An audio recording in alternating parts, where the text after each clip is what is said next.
आजकल एक अजीब ट्रेडिशन चल गया है कि उम्रा कराएंगे। बहुत अच्छी बात है, लेकिन अगर वो साहिब हैसियत है और उसके ऊपर हज फर्ज हो गया है तो उस पर लाजमी है कि वो हज पहले अदा करे, और हज अदा करने के दौरान में तो उम्रा कर ही लेगा वो। लेकिन ये उम्रा की तरफ तवज्जो दिलाना एक कसरत के साथ में यहाँ माहौल हिंदुस्तान में बनता चला जा रहा है, और वो जो फर्ज है उस फर्ज को तर्क कर रहे हैं। मैदान में आ जाए तो टलता नहीं है, मैदान में आ जाए तो टलता नहीं है। ये ऐसा सूरज है जो कभी ढलता नहीं है। मैदान में आ जाए तो टलता नहीं है, मैदान में आ जाए तो टलता नहीं है। ये ऐसा सूरज है जो कभी ढलता नहीं है। कौन कहता है, कौन कहता है कि सैयद सरदार नहीं। ऑपरेटर इको कम कर दे। मैदान में आ जाए तो टलता नहीं है, मैदान में आ जाए तो टलता नहीं है। ये ऐसा सूरज है, ये ऐसा सूरज है जो कभी ढलता नहीं है। कौन कहता है कि सैयद सरदार नहीं, कौन कहता है कि सैयद सरदार नहीं। सैयद का मतलब कभी बदलता नहीं है। कौन कहता है कि सैयद सरदार नहीं। सैयद का मतलब कभी बदलता नहीं है।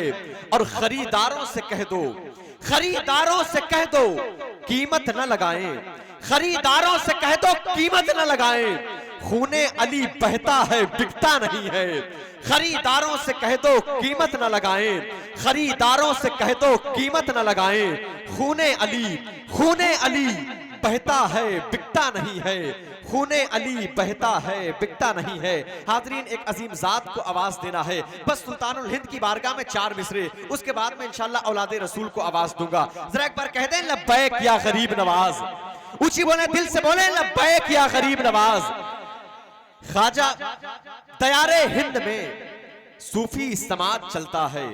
कुछ लोग आए थे अभी जो है कि वो चाहते थे कि सुल्तानुल हिंद की बारगाह में सर्वे किया जाए, लेकिन एक नबी का आशिक, एक नबी का दीवाना दुश्मनों की आंखों में आंखें डाल करके जवाब देता है कि होशियार खबरदार ये जुर्रत नहीं करना, होशियार खबरदार ये जुर्रत नहीं करना, होशियार खबरदार ये जुर्रत नहीं करना। सुल्तान से टकराने की हिम्मत नहीं करना, होशियार खबरदार ये जुर्रत नहीं करना। सुल्तान से टकराने की, सुल्तान से टकराने की जुर्रत नहीं करना। अभी जिंदा है, अभी जिंदा है अजमते ख्वाजा के निगहबान, अजमेर में सर्वे की हिमाकत नहीं करना। अभी जिंदा है, अभी जिंदा है अजमते ख्वाजा के निगहबान। माशाअल्लाह, ऊंची बोले, सब हाथों को उठा करके जवाब दे भाई। जिंदाबाद, जिंदाबाद, जिंदाबाद। होशियार खबरदार ये जुर्रत नहीं करना, होशियार खबरदार ये जुर्रत नहीं करना। सुल्तान से टकराने की हिम्मत नहीं करना। अभी जिंदा है अजमते ख्वाजा के निगहबान, अजमेर में सर्वे की हिमाकत नहीं करना। फिर मैंने कहा कि दयारे हिंद में सूफी समाज चलता है, दयारे हिंद में सूफी समाज चलता है। इसी के जेरे असर, इसी के जेरे असर काम काज चलता है। अरे जनाब, आपकी सरकार तो अभी की है, यहां तो सदियों से ख्वाजा का राज चलता है। अरे जनाब, आपकी सरकार तो अभी की है, अरे जनाब आपकी सरकार तो अभी की है, यहाँ तो सदियों से ख्वाजा का राज चलता है। हाज़रीन, बड़ी तेजी के साथ में हम अपने एक अजीम ज़ात, अजीम शख्सियत, अजीम मेहमान को दावत दे रहे हैं। खतीब अहले सुन्नत, पासबान तसव्वुफ, हजरत अल्लामा अशाह हुजूर सैयद मेहदी मियां चिश्ती साहब की दामद बरकातुहुल आलिया गद्दे नशीन अजमेर शरीफ की बारगाह में गुजारिश कर रहे हैं कि हुजूर वाला माइक पर तशरीफ लाएं, हाथों को उठा लें और हजरत का इस्तकबाल कर लें। नाराए तकबीर, नाराए रिसालत, नाराए रिसालत, फैजान सरकारे गरीब नवाज, ख्वाजा का हिंदुस्तान, ख्वाजा का हिंदुस्तान। नाराए तकबीर, नाराए रिसालत। अऊज़ु बिल्लाहि मिनश शैतानिर रजीम, बिस्मिल्लाहिर रहमानिर रहीम। या अय्युहल्लज़ीना आमनु तक़ुल्लाह व कूनू मअस-सादिक़ीन। सदक़ल्लाहु मौलाना अल-अलीयुल अज़ीम व सदक़ रसूलुहुन नबियुल अमीनुल करीम। वनहनु अला ज़ालिका लमिन शाहिदीन व शाकिरीन वल्हम्दुलिल्लाहि रब्बिल आलमीन। मिली दीन और दुनिया की नेमतें मुझे क्या न मेरे खुदा दिया, मुझे दी ग़ुलामी औलिया, मुझे इश्क़ खैरुल वरा दिया। तेरा नाम लेके संभल गए, तेरा नाम लेके मचल गए, मेरे लम्हे कैफ में ढल गए, आका तेरे ज़िक्र ने वो मज़ा दिया। नबी और आले नबी की बारगाह में मोहब्बत के खुलूस और प्यार और इश्क के साथ तोहफ़े दुरूद पाक पेश फरमाएँ। अल्लाहुम्मा सल्ली अला सय्यिदना नबीना हबीबना शफ़ीना मौलाना मुहम्मद व बारिक वसल्लम।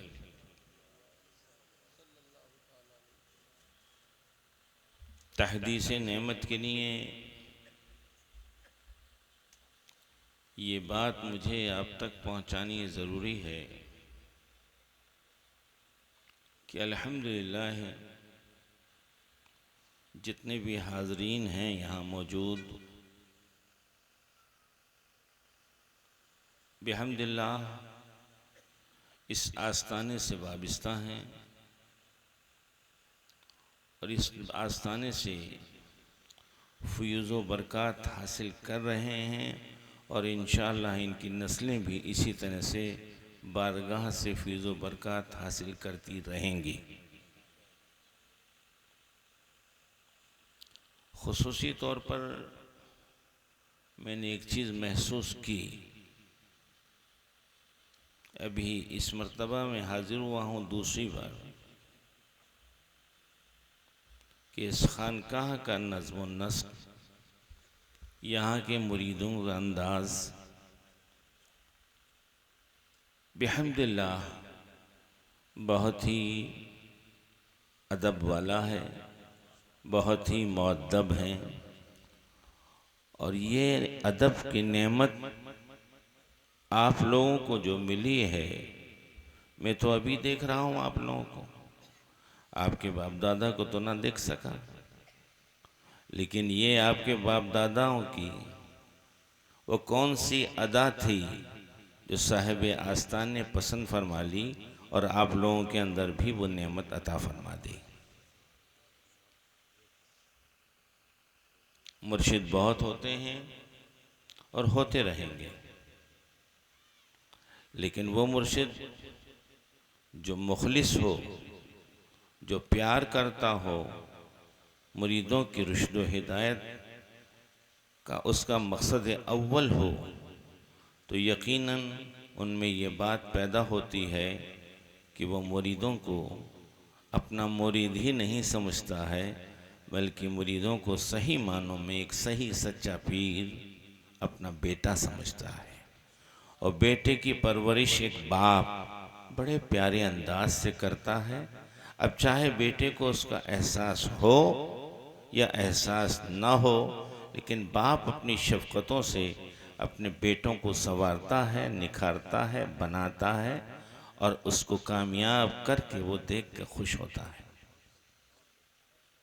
उलमाए किराम अल्हम्दुलिल्लाह इस बारगाह से वाबिस्ता हैं और इंशाअल्लाह वाबिस्ता रहेंगे। सादात किराम का एक अच्छा खासा जम्मे गफ़ीर यहाँ मौजूद है। ख़ुद खानवादे के लोग सैयद आलम सल्लल्लाहु अलैहि वसल्लम की प्यारी प्यारी बेटी हमारी आकाज़ादी जनाब सैयदा फ़ातिमतुज़ ज़हरा रज़ियल्लाहु ताला अन्हा उनके नस्ल पाक से हैं। तो बिहम्दिल्लाह ये सादात किराम का घराना अल्लाह इस घराने को सलामत रखे और इनके घराने से फ़ैज़ व बरक़ात का सिलसिला जारी रहे। अज़ीज़ान मिल्लत इस्लामिया, मेरे ख्वाजा का ये हिंदुस्तान है और ख्वाजा की शान में कुछ कहना मुझे इस वक्त अजीब सा लगेगा, इसलिए कि उनके चहीते के चहीते के चहीते के चहीते का ये उर्स मुक़द्दस है। इनका ज़िक्र हो या इनके मशाइख का ज़िक्र हो तो दर हकीकत वो ख्वाजा ही का ज़िक्र हो रहा है। मेरे आका हुजूर गरीब नवाज के चहीते आप अच्छी तरह जानते हैं और उनके जानशीन सरकार कुतुब पाक हैं। सरकार कुतुब पाक ने क्या इरशाद फरमाया कि मंच गोयम वस्फ़ तो ख्वाजा मुईन। तवज्जो चाहूँगी उलमाए किराम की। मंच गोयम वस्फ़ तो ख्वाजा मुईन अब्दे खुदरा कुतब दौरान कर दई। वो मकाम है सरकार गरीब नवाज का कि इतनी बड़ी शख्सियत, इतनी बड़ी पर्सनालिटी सरकार कुतुब पाक की कि उनके फिर वो परवरदा और उनके न्याज़मंद मुख्तलिफ़ मकामात पर रुश्द व हिदायत के लिए पहुँचे और उन्हीं न्याज़मंदों में से मेरे आका सरकार महबूब इलाही हैं जो साहिब आस्ताना के मशाइखीन में से हैं। बिहम्दिल्लाह तबारक व तआला बहुत सी ऐसी बातें होती हैं जो हम सुनते तो हैं लेकिन बसा औक़ात गफलत की बुनियाद पर तवज्जो नहीं कर पाते हैं। कसरत से ये मुरीदीन आते हैं और कभी कभी उनका मुतालबा जो होता है या अक्सर व बेशतर जो मुतालबा होता है कि हुजूर ये काम हो जाए, ये काम हो जाए, ये काम हो जाए, ये मामला हो जाए, ये परेशानी दूर हो जाए, ऐसा हो जाए, वैसा हो जाए, उसमें कुछ ताख़ीर हो जाती है, कभी कभी फौरी तौर पे हो जाता है। तो उसी बात पर मैं आपकी तवज्जो दिलाकर और एक आध बात करके मैं आपसे रुखसत हो जाऊंगा। ये ताख़ीर क्यों हो रही है, ये देर क्यों लग रही है? दो वजह हो रही है। देखा जा रहा है, इम्तहान किया जा रहा है, आजमाइश की जा रही है और आजमाइश दुश्मन की नहीं दोस्त की होती है और कभी कभी देख के फ़ौरन उसको नवाज दिया जाता है।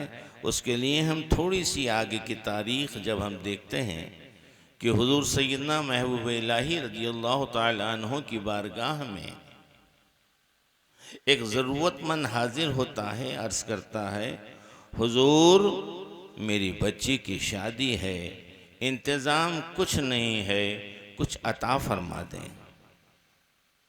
सरकार महबूब इलाही ने इरशाद फरमाया कल आना। वो शख्स फिर आ गया, हुजूर अता फरमाए, फरमाया कल आना। फिर हाजिर हुआ, जब हाजिर हुआ अर्ज़ किया, फरमाया कल आना। कमोबेश 3 दिन हो गए वो आते आते। जब वो तीसरे दिन हाजिर होता है, तवज्जो फरमाएंगे, तो सरकार ने कुछ दिया नहीं मालो ज़र। अपनी नालैन उतारी, अपनी खड़ाऊं उतारी और उस शख्स को दे दी। ये शादी की ज़रूरत पूरी करने के लिए बारगाह में हाजिर होता है और आप 3 दिन तक 3 चक्कर करवा कर और जब आखिरी चक्कर हो रहा है तो उसको उठाकर खड़ाऊं दे रहे हैं। ये कुछ समझ में आने वाली बात है? नहीं आ रही बज़ाहिर, लेकिन उनकी बातनी निगाहें वो देख रही थीं कि मेरा चहीता, मेरा नूर नज़र अमीर खुसरो कहीं गया है किसी की महफिल में और अभी वहाँ से निकला नहीं है। मेरे आका सरकार महबूब इलाही देख रहे हैं रूहानी तसर्रुफ़ात से और अपनी नूरानी वो प्यारी प्यारी आँखों की रोशनी से अभी अमीर खुसरो नहीं निकला। दूसरे दिन बुलाया, अभी अमीर खुसरो करीब नहीं आया, निकल चुका है लेकिन करीब नहीं आया।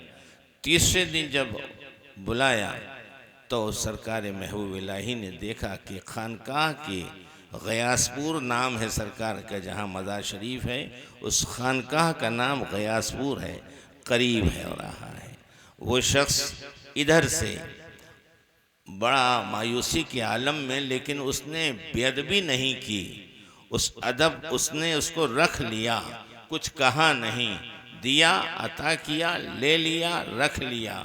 उस रखने ने उसको कितनी नेमतों से नवाजा, तवज्जो फरमाएंगे।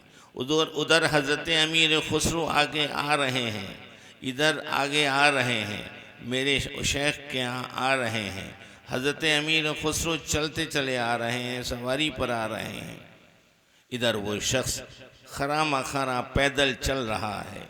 जब देखा है वो करीब आ गया तो हज़रत अमीर खुसरो घोड़े से उतरते हैं और देख रहे हैं कि कोई शख्स इधर गयासपुर की तरफ से आ रहा है मुसाफिर। आप महसूस कर लिया कि शेख की खुशबू आ रही है।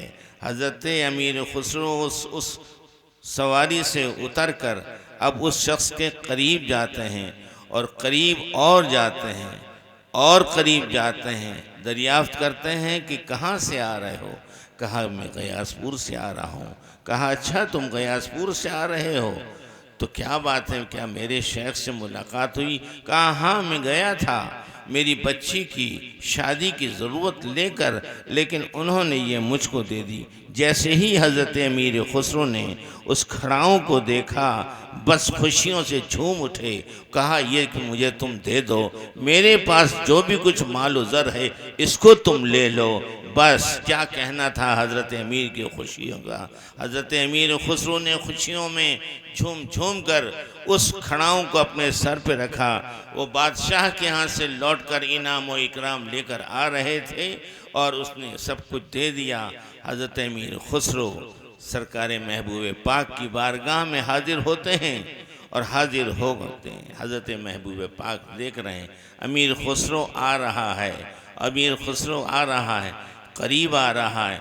मेरे आका इरशाद फरमाते हैं अमीर खुसरो तुमने मेरी खड़ाओं बड़ी सस्ती ले ली तुमने। अल्लाह गनी, यह है पीर मुर्शद का मामला कि उनकी दूर की निगाहें देख रही हैं कि कब और किस वक्त कौन सी चीज़ अता की जाए। इस बारगाह में हो या सरकार साबिर पाक की बारगाह हो या हुजूर महबूब पाक की बारगाह हो या हज़रत सफ़ीपुर की बारगाह हो, मखदूम सफ़ी क्या आस्ताना हो, सुल्तानुल हिंद का आस्ताना हो, आपको मायूसी का दामन नहीं पकड़ना है, बल्कि अपने आप को उस यकीन में रखिए है कि ये करीम ऐसे हैं, ये करीम इब्ने करीम हैं, सखी इब्ने सखी हैं, ज़रूर अता करेंगे, आज नहीं तो कल अता करेंगे। इनकी मर्ज़ी पर है, आप उनकी मर्ज़ी पर रहें और अपने मशाइखीन से लौ लगा के रखें। यहाँ ज़ाहिरी नेमतें नहीं बल्कि बातिनी नेमतें भी आपको मिलेंगी। यकीन कामिल होने की ज़रूरत है। अल्लाह करीम हमको मुर्शिद के दामन से सही मानों में वाबस्ता होने की तौफीक अता फरमाए। नंबर एक, दूसरी बात यह है कि मुर्शिद का क्या अंदाज है, मुर्शिद किस चीज़ से खुश हो रहा है, मुर्शिद क्या चाहता है। आप क्या चाहते हैं वो ना रखिए, बल्कि मुर्शिद क्या चाहता है उसको जहन में रखिए, उसी अदाओं पर में मिटिए, तो देखिए अल्लाह की तरफ से आपको कितनी नेमतें मिलती हैं। अल्लाह करीम जब चाहता है अपने बंदे को तो वो महबूबों के दरवाजे की तरफ रुख कर देता है। हुजूर सैयद आलम नूर मुजस्सम अरवाहुना फ़िदा सल्लल्लाहु ताला अलैहि वसल्लम के चहीते हुजूर ख्वाजा ख्वाजा मोइनुद्दीन चिश्ती की बारगाह में आप तमामी हजरात जाते हैं और इंशाअल्लाह आपकी नस्लें भी जाती रहेंगी। लेकिन क्या गरीब नवाज ने वहाँ अपने वतन को छोड़कर और यहाँ पर पैगाम क्या लेकर आए थे कि हिंदुस्तान की सरज़मीन में वो रुश्द व हिदायत ले देने के लिए आए और गुमराही की तरफ जो लोगों की तवज्जो थी उस गुमराही से हटाकर रुश्द व हिदायत किया। क्या गरीब नवाज की बारगाह में जाकर आप सिर्फ अपनी औलाद के लिए, अपने बच्चों के लिए, अपने मालो ज़र के लिए वही भीख मांगेंगे जिसको उन्होंने ठोकर मारी? मेरे आका गरीब नवाज के मशाइखीन में हुजूर सैयदना इब्राहीम अदहम बल्खी हैं जिन्होंने बादशाहत की, और हुजूर गरीब नवाज के न्याजमंदों में यानी मुरीदों में एक बादशाह वो है कि जिसको मखदूम सिमना कहते हैं, मखदूम अशरफ कहते हैं, कि सिमना का तख्त छोड़कर गौसुल वरा बने, यूं तख्त सल्तनत ने क्या मकाम अता फरमाया आपको।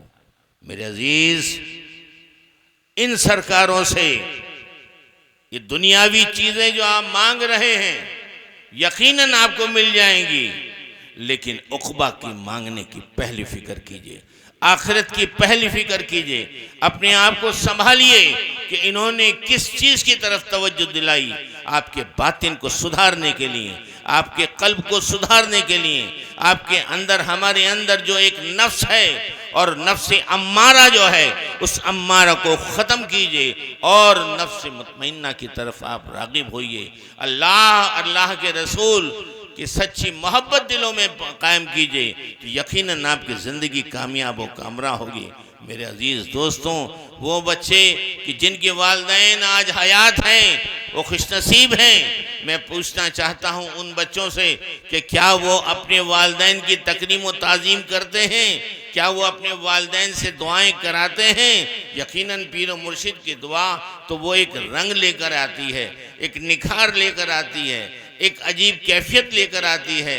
लेकिन जिस घर के अंदर माँ मौजूद है, जिस घर के अंदर बाप मौजूद है, अगर वो औलाद अपने वालिदैन की लिए वह हमा वक्त खिदमत के लिए तैयार रहे तो उसके लिए अल्लाह और अल्लाह का रसूल बहुत नेमतें उस बंदे को अता फरमाएगा। और कुरान मुक़द्दस में वालिदैन की तकरीम व ताज़ीम के लिए कितनी ताकीद की गई है कि वला तकुल लहुमा उफ़्फ़िन वला तनहरहुमा वकुल लहुमा क़ौलन करीमा। मेरे आका जनाब मोहम्मद रसूलुल्लाह सल्लल्लाहु अलैहि वसल्लम ने इरशाद फरमाया छोटों के ताल्लुक से, बड़ों के ताल्लुक से कि मल्लम यरहम सगीरना वलम युअक्किर कबीरना फलैसा मिन्ना। जिसने अपने छोटों की तौक़ीर नहीं की और जिसने अपने बड़ों की ताज़ीम नहीं की वो मेरे से नहीं है। आपको फैसला करना होगा कि आप अपने छोटों पर कितनी दस्ते शफ़क़त करते हैं और अपने बड़ों की कितनी ताज़ीम करते हैं। सूफिया किराम ने बहुत खुसूसी के तौर पर इस तरफ तवज्जो दिलाई है। अल्लाह करीम हमें सूफिया किराम के नक्शे कदम चलने की तौफ़ीक़ अता फरमाए। मेरे अज़ीज़ दोस्तों, ये आरास में आना ये इन सरकारों का करम है कि आपको बुला लेते हैं और इन सरकारों के करम से ही आपकी हमारी ज़िंदगी के अंदर निखार पैदा होता है। ये साहिब आस्ताना जिनके बारगाह में आप मौजूद हैं और ये दूल्हा जो सज्जादगी के गामजन हैं, मौला तबारक व तआला इनको सलामत रखे और इनसे जितने भी वाबस्ता हैं और इनके ख़ानदान के लोगों को हमेशा अपने फजल करम से नवाजता रहे। मुझे देखकर बड़ी मसरत हुई इन दोनों छोटे छोटे नन्हे बच्चों को कि इतने मुअद्दब बच्चे छोटी सी उम्र के अंदर, ये सिर्फ फैज़ान है इनके सरकारों का और फैज़ान है करम है इन पर वालिदैन की शफ़क़त और मोहब्बत की तरबियत का कि मैं बेपनाह खुश हुआ कि इतनी छोटी उम्र में इतने मुअद्दब होना यकीनन ये वालिदैन के हिस्से में आता है। अल्लाह करीम ऐसी शख्सियत को सलामत रखे और ऐसी शख्सियत आपके लिए रुश्द व हिदायत का सबब बनी है। अल्लाह तबारक व तआला आपको इनसे फैज़ व बरक़ात लेने की तौफ़ीक़ अता फ़रमाए और हर उस बुराई से बचिए कि जिससे इनके सरकारों ने, हमारे सरकारों ने रोका है। और अपने आप को नेक रास्ते पर चलने की पूरी कोशिश कीजिए। नमाज की पाबंदी, रोज़े की पाबंदी, हज की तौफीक दी है, अल्लाह ने आपको हैसियत दी है तो हज में ताख़ीर ना हो। आजकल एक अजीब ट्रेडिशन चल गया है कि उम्रा कराएंगे, बहुत अच्छी बात है, लेकिन अगर वो साहिब हैसियत है और उसके ऊपर हज फ़र्ज हो गया है तो उस पर लाजमी है कि वो हज पहले अदा करे और हज अदा करने के दौरान में तो उम्रा कर ही लेगा वो, लेकिन ये उम्रा की तरफ तवज्जो दिलाना एक कसरत के साथ में यहाँ माहौल हिंदुस्तान में बनता चला जा रहा है, और वो जो फ़र्ज़ है उस फ़र्ज़ को तर्क कर रहे हैं। नवाफिल की तरफ हमारी बहुत तवज्जो है, फ़राइज़ की तरफ हमारी गफलत है। मौला तबारक व तआला हमको फ़राइज़ और वाजिबात अदा करने की तौफीक अता फरमाए। मुझे एक साहब यहाँ मिले दौरान सफ़र में, उन्होंने बताया कि हज़रत हमारे पीर साहब ने एक बात बताई। क्या बताई? कि नमाज को कसर अदा करना चाहिए, और मेरी तबीयत चाह रही थी कि मैं कुछ और पूछूं कि कसर जो है ना 4 रकात फ़र्ज़ है उसको 2 पढ़ें। तो मैंने कहा क्यों नहीं पूछा आपने? कहा हज़रत मेरे को ज़रा सा हिम्मत नहीं हुई। मैंने कहा नहीं, कभी भी ऐसा ना करना, दीन के मामले में और दीन के मसाइल के मामले में कभी शर्म व हया ना करना, और अपने मुर्शिद से या अपने उस शख्स से कि जिसको आप समझते हैं कि साहिब इल्म है, साहिब अमल है, उसकी तरफ अपने आप को मुतवज्जो करके और उनसे दीनी मसाइल से आप अपने आप को वाकिफ़ कीजिए। मेरे अजीज़ दोस्तों, ये बहुत सी बातें ऐसी होती हैं जिनमें हमारी बड़ी गफलत होती है। मौला हमारे सच्ची सही मानों में दीन मतीन पर चलने की तौफीक अता फरमाए और इन सरकारों की बारगाहों से वाबस्ता रखे। वमा अलैना इल्लल बलागुल मुबीन।